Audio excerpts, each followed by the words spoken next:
Hello, नमस्कार. वाघबिल नाका, Ghodbunder road, Thane इथं काळोबा एक देवस्थान आहे. जागृत देव आहे. तुम्ही या, दर्शन घ्या,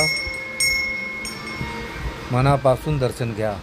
हे बघा, जय काळोबा एक देवस्थान आहे. जागृत आहे. वाघबिल नाका ब्रिज खाली उतरायचं. तिथून कोणाला बी सांगितलं काळोबा मंदिर पुढं आहे, कोण बी तुम्हाला सांगणार.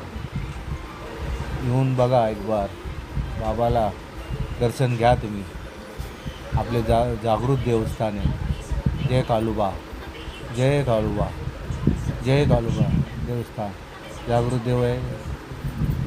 मस्त आहे. मन भरून जाणार. शांत येऊन शांत पूजा करायची, बसायची, आपली काय मनोकामना सांगायची. ते आपले देव ऐकता, मनोकामना पूर्ण करता. तुमची काय मनात इच्छा ते सांगायचे देवाला. देव एकदम चांगले देव आपले भक्त आहे. जय काळोबा, जय काळोबा, जय काळोबा.